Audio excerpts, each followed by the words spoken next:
न जाने क्यों है हम नशे। হ্যালো, কেমন আছেন সবাই? আজকে আবার চলে আসলাম নতুন আরেকটা ব্লগ নিয়ে। এখন না সকালের ওয়েদারটা না খুব মানে ঠান্ডা, ঠান্ডা একটা আবহাওয়া থাকে। তো আমি সকালে হাত মুখ ধুয়েই চলে গেলাম আমার রেগুলার রুটিনে। আমি ১ম এ একটা ময়েশ্চারাইজার ইউজ করে নিলাম। এটা ইউজ না করলে রিসেন্টলি ফেস এত টানে যা বলার বাইরে। আর এরপরে হচ্ছে আমি অর্গানিক একটা লিপ বাম ইউজ করলাম। এটা আমাদের পেইজের। সো এই লিপ বামটা না আমার কাছে রিসেন্টলি খুবই ভাল লাগছে। সো এই লিপ বামটাও মানে একদম ময়েশ্চারাইজ করে রাখে। দেন আমি চলে গেলাম একটা ডিম সেদ্ধ দিতে। আপনারা সবাই জানেন সকালে আমার খাবারই হচ্ছে এটা ডিম সেদ্ধ। অনেক সময় আমি রুটি খাই, অনেক সময় খাই না। আর আজকে হচ্ছে আমি চিয়া সিড আর তোকমার দানা অনেক বেশি করে ভিজায় রাখবো। কারণ আমি এইটাই করি, আমি বেশি করে ভিজায় রাখি। দেন এইটা ৩-৪ দিন খাই। কারণ অনেক সময় দেখা যায় সকালে উঠতে লেট হয়ে যায়। তখন হচ্ছে ওই টাইমটা থাকে না যে ভেজার টাইমটা। তো মানে আমি ১ বোতল করে রাখি। এইটা মোটামুটি ৪-৫ দিন খাওয়া যায়। সো এই যে এরকম ভাবে গুলে আমি এরকম ভাবে বোতলে করে ফ্রিজে এটা রেখে দিই। এটা ৪-৫ দিন মতো খাই। আর এই যে হচ্ছে আমার সকালের নাস্তা। এরপরে আমি ১ কাপ চা খাইছিলাম, সেটা ফিল্ম করতে ভুলে গেছি। দেন অফিসের কিছু কাজ শেষ করে আমি হচ্ছে চলে গেলাম রান্না করতে। আজকে যে একটা বোকামি করছি, যাই হোক, এটা হচ্ছে রুই মাছের একটা ভুনা করছিলাম আর ডিমের জন্য হচ্ছে একটু ভাজি করছিলাম।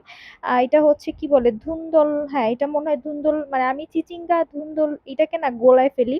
সো এটা মনে হয় প্রবলি ধুন্দলই হবে। এটাই হচ্ছে ভাজি করছিলাম। এটা জিম অনেক বেশি পছন্দ করে। সো ও মানে সবজি খাওয়ার মধ্যে হাতে গোনা কিছু সবজি খায়। আমি ট্রাই করি সেখান থেকে যেকোনো একটা সবজি প্রত্যেকদিন ওর জন্য রাখার। আর আজকে হচ্ছে একটু মৌসিম ভর্তা করছিলাম। এই মৌসিমটা কোন দেশে কি বলে আমি জানি না। আমরা মৌসিম বলি, ঢাকাইয়া সিম বলি। এটা একটু ভর্তা করছিলাম। সো পাটায় ভর্তা করব আর পাটা মাখা ভাত খাবো না, এটা তো কোনোভাবেই হইতে পারে না।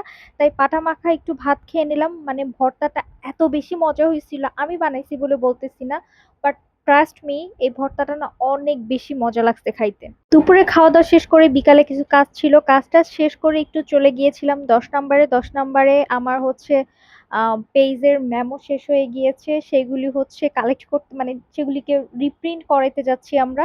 তো ওইখান থেকে আসার সময় আবার আমি এরকম ছোট ছোট পুরি নিয়ে আসছিলাম। এই পুরিগুলি এত মজা খাইতে, এত মজা। পুরিগুলি ৩ টাকা করে নেয়, বাট ডালে ভরপুর থাকে এই পুরিগুলি।